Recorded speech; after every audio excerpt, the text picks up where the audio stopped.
Assalomu alaykum. Mana bizani disk filtrlarimizning qisqacha obzori bo'ladi. Demak, filtrlarimiz shunaqa har xil razmerlardan iborat.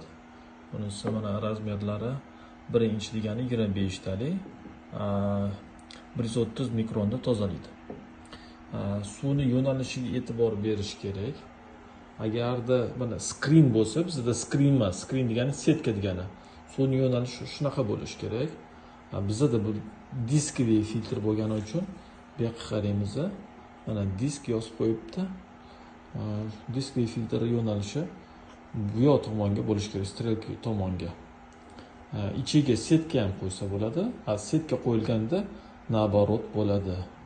Keyin e'tibor bersanglar bo'ladi. Ikki tomonga manometr qo'ysa bo'ladi. Qo'yilganda buni sal teshib qo'yish kerak bo'ladi. Bu manometr nima uchun kerak? Agarda kiruvchi davleniya bilan chiquvchi davleniya orasida farq juda ham katta bo'lsa, demak filtr tiqilib qolgan degan ehtimol kattaroq bo'ladi va tozalab tashlashga asos bo'ladi.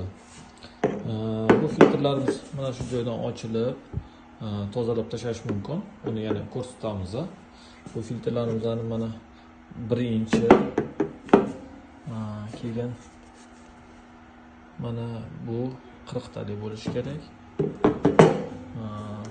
Bunimiz mana 32 i 50 talik. Faqat o'rnatayotganingizda shu suvni yo'nalishiga qarab e'tibor berish kerak. Mana skrin, disk bo'lsa, disk yo'nalishi bu yoqdan bo'ladi. Bu filtrlarimiz yirik tozalashga, ya'ni grubo очистка uchun juda ham zo'r.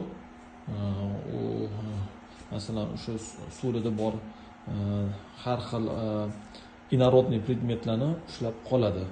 Ya'ni PP qo'ygan bo'lsanglar, PP filtringlar tez to'lib qolishini oldini oladi. Mana bu kattaroq filtrlarimiz bor, ikki tomonlama. Bunisi mana kattaroq, T-образный. Mana shunaqa. Bu hozir hammasi tashlayotganlarimiz manual, ya'ni ruchnoy чистка. To'lganda обязательно o'sha olib insonni o'zi tozalab tashlash kerak bo'ladi disklarni.